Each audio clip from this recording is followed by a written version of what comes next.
Ce qui était possible aux hommes est possible à l'Éternel. Yehoshua Hamashia. Alléluia.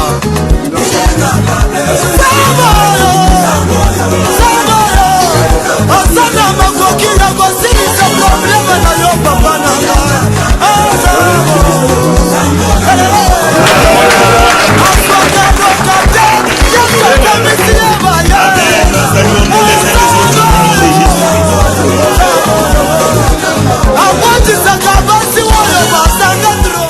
Amen. Bien-aimés, nous allons ouvrir nos Bibles dans l'Évangile selon Luc.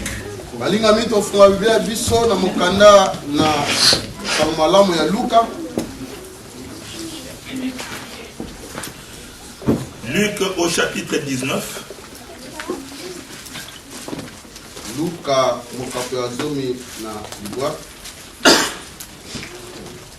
Allons-y. Jésus étant entré dans Jéricho, traversa la ville, et voici un homme riche appelé Zachée, chef des publicains, cherchait à voir qui était Jésus, mais il ne pouvait y parvenir à cause de la foule, car il était de petite taille. Il courut en avant et monta sur un moment pour le voir, parce qu'il ne devrait passer par là. Lorsque Jésus fut arrivé à cet endroit, il leva les yeux et dit: Zachée, hâte-toi de descendre, car il faut que je meure aujourd'hui dans ta maison. Zachée se hâta de descendre et le reçut avec joie. Disons encore une fois, Zachée, hâte-toi de descendre. Allons-y ensemble. Zachée, hâte-toi de descendre. Encore. Zachée, hâte-toi de descendre. Que Dieu bénisse sa parole. Amen. Asseyons-nous. Amen, peuple de Dieu. Amen. Bien-aimé, l'intitulé de notre message de ce matin, c'est Zachée, hâte-toi de descendre, je vais faire de toi un grand. Amen.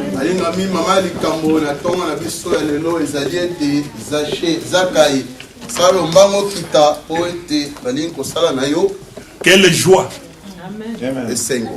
Parce qu'aujourd'hui, Jésus te dit, descends, il veut faire de toi une grande femme, un grand homme.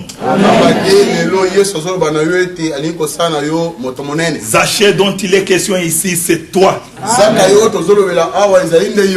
Dieu dit, descends, parce que je veux faire de toi un grand. Amen, peuple de Dieu. Amen. Les versets que nous venons de lire nous relate le récit d'un homme riche qui s'appelait Zachée. Zachée, c'est un homme qui y avait appris que Jésus traversait leur ville, la ville de Jéricho.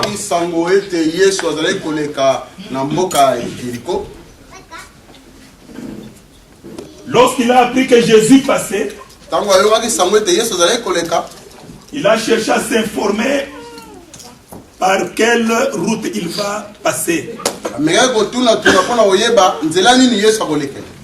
Il s'informait pourquoi?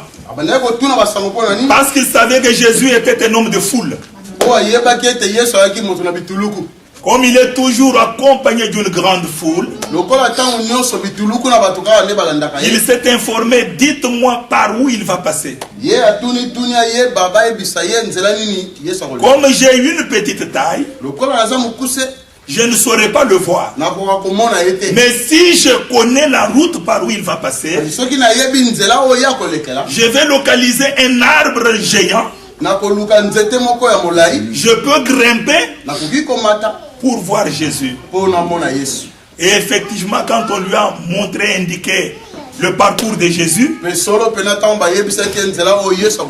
il a vu un arbre, un sycomore. Il a grimpé. Il s'est rendu ridicule devant ses enfants, devant les gens du quartier. Mais il l'a fait dans l'unique but de voir Jésus-Christ. Amen, peuple de Dieu. Amen. Cet homme, la Bible dit qu'il était riche. Mais malgré sa richesse, il voulait voir Jésus-Christ. Est-ce que vous comprenez quelque chose? C'est ce qui est étonnant. Que malgré qu'il ne manquait de rien, parce qu'en étant riche, il avait tout. Il ne lui manquait rien. Mais qu'est-ce qui le poussait à chercher Dieu? Bien aimé, nous le voyons dans nos pays industrialisés où nous sommes. Beaucoup de gens ne cherchent pas Dieu. Ils n'ont pas besoin de Dieu parce qu'ils ont tout. Moi, j'ai posé une question à mon directeur un jour. Je lui ai dit, monsieur, est-ce que vous croyez en Dieu? Il m'a répondu par une autre question, mais pourquoi? Je ne crois pas. J'ai tout. Je ne manque de rien. Parce qu'il a tout, il ne peut pas croire en Dieu. Bien aimés frères et sœurs, même comme nous sommes là, Dieu nous connaît. Il connaît qu'est-ce que représente la richesse dans nos cœurs, l'argent dans nos cœurs.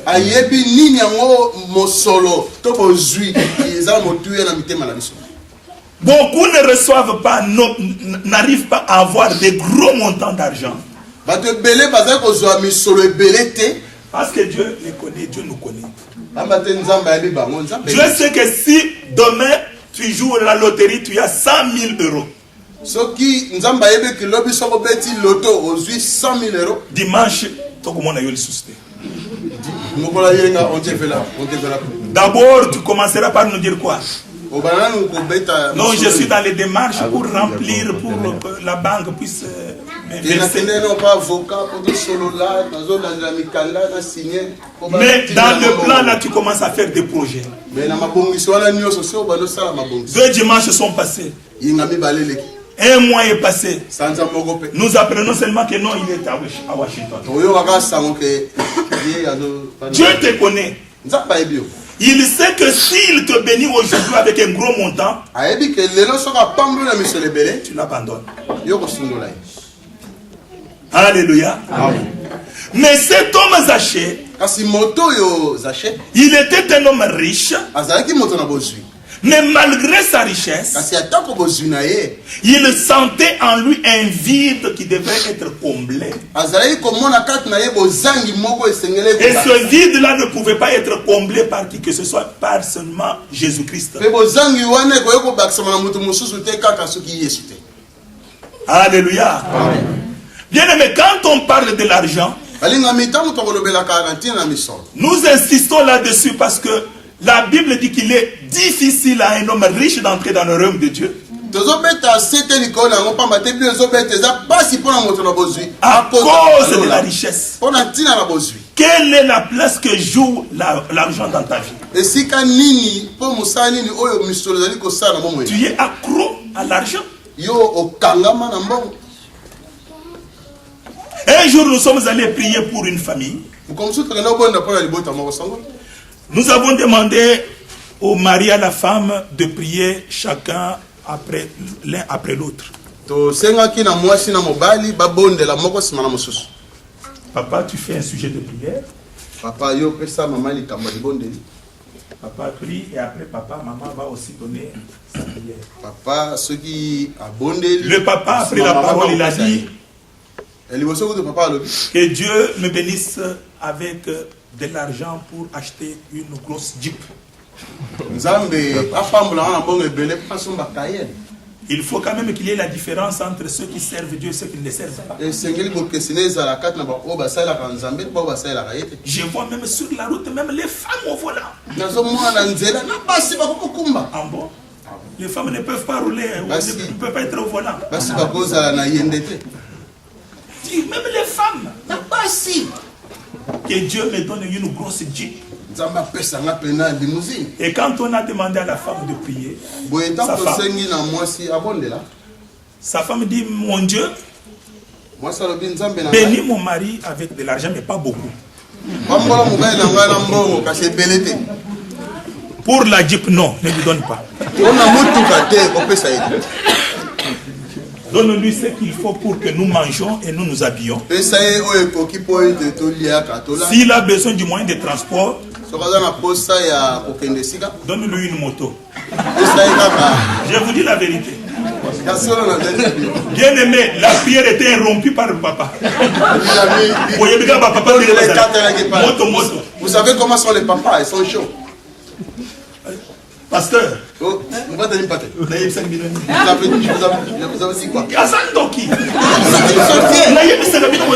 Je vous dis ça. Vous avez vécu ça. Je dis qui m'a papa. Je vous dis calme. Maman, on est au sein de Sambaboué. Maman, pourquoi tu as fait cette prière? Et la maman nous dira quoi? Maman, papa, il y a 5 ans, Dieu nous avait béni avec une petite voiture.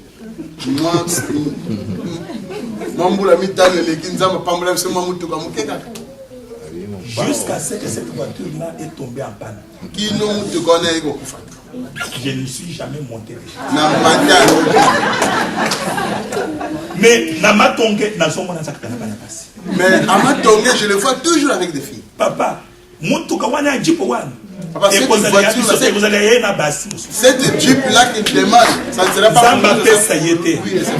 quelqu'un ne lui donne pas. Papa, nous avons dit, papa, tu as écouté? Ta femme te connaît. Moi, sinon, Aébio. Alléluia. Bien-aimé, Dieu connaît là où est ton cœur. Tu dis, Dieu ne me bénit pas. Mais Dieu sait que s'il te bénit, tu commenceras à faire des folies. Cet homme Zaché, lui sentait en lui un vide qu'il fallait combler. Je veux dire à quelqu'un ce matin, ma soeur, que l'argent c'est bien. Mais sans Jésus-Christ, c'est rien. Est-ce que quelqu'un m'entend bien? Je dis qu'avec l'argent, l'argent c'est bien. Mais sans Jésus-Christ, c'est rien. Les gens ont dit, l'argent répond à tout. Tu as déjà entendu cela, n'est-ce pas? Oui, c'est vrai. L'argent répond à tout. Si tu lui poses une question, il va répondre. Tu as besoin d'une voiture, il va t'acheter. Tu as besoin d'une belle femme, d'un bel homme, il va t'acheter. Mais il faut que tu lui poses la question. Mais il y a quelqu'un, lui, il ne suffit même pas de lui poser la question. Quand l'argent répond à tout, mais il faut qu'on lui pose la question. Mais le Seigneur des Seigneurs, lui, même sans qu'on lui pose la question, il va donner la réponse. Est-ce que quelqu'un entend? C'est pourquoi la Bible dit, il regarda seulement le peuple et il fut ému de compassion, sans que le peuple lui demande quelque chose. Lui, il répond même quand on ne lui pose pas de questions. Est-ce que quelqu'un entend bien? Est-ce que vous êtes avec moi?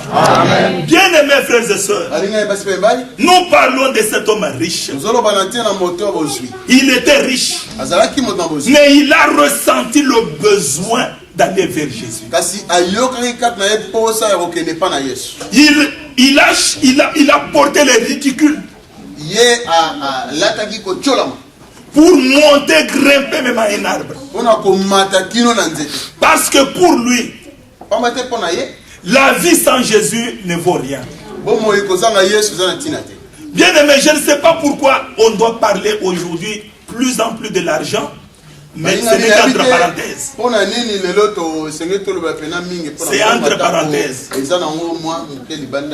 Dieu t'a donné l'argent, mais tu ne sais même pas lui donner à lui qui t'a donné. Est-ce que quelqu'un peut dire Amen?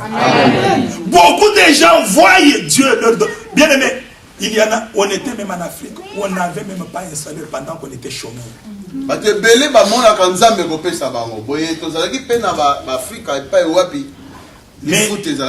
on arrive en Europe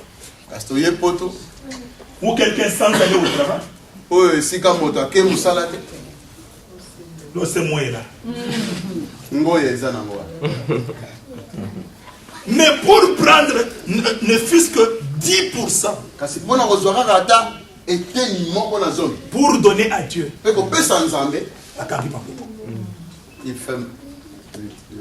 tu vois où est ton cœur?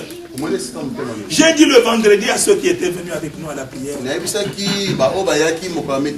que voler la dîme de Dieu, c'est pareil à la personne qui vole dans les magasins. C'est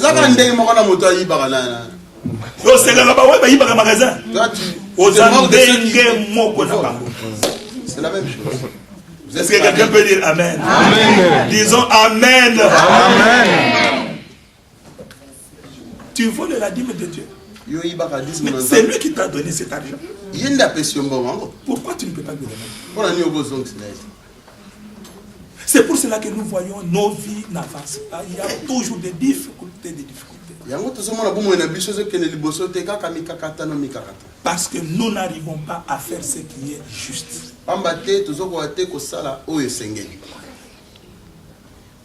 Pour Zachée, la présence de Jésus-Christ donne la vie.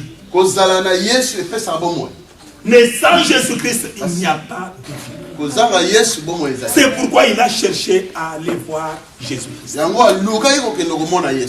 Mais quand il a essayé de le voir, il a vu la foule qui suivait Jésus-Christ. Il s'est vu dans l'impossibilité de voir Jésus. Il a fait un choix de monter à l'arbre. Il a grimpé à un arbre.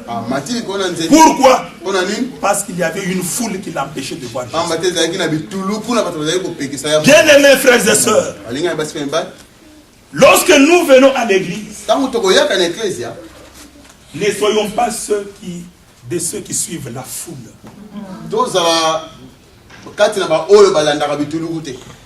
Est-ce que quelqu'un entend? Amen. Bien aimé, la foule peut te faire rater de bonnes opportunités. Il y a des gens qui ont manqué des opportunités de prendre de bonnes décisions tout simplement parce qu'ils se sont laissés entraîner par la foule.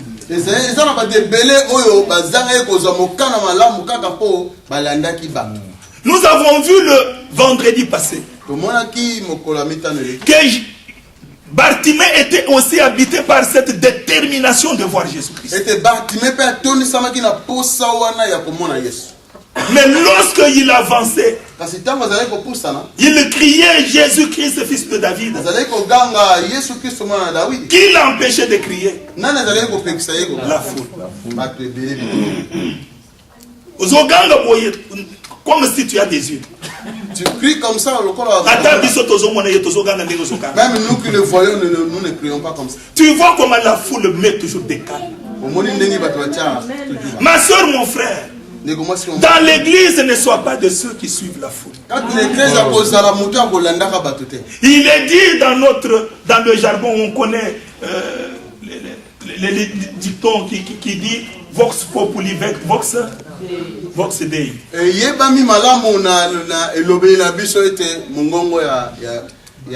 La voix du peuple, c'est la voix de Dieu. Je te dis aujourd'hui que c'est faux. Est-ce que tu me donnes raison? Amen. La voix des hommes n'est pas la voix de Dieu. Non. Jésus n'est pas dans la démocratie. Oh, parce que cette décision est prise par la majorité. Non. Dieu n'est pas dedans dans toutes ces choses. C'est pourquoi ils ont voté des lois d'homosexualité au Parlement qui sont majoritaires. 90 qui n'ont pas levé le doigt, 10. Ok, la loi est votée parce que c'est la majorité qui a raison. Les anges au ciel sont en train de se moquer. Regarde comme ils sont en train de se tromper. La voix du peuple n'est pas la voix de Dieu. Dieu est dans sa parole. Amen. Vous pouvez être 1000 devant moi.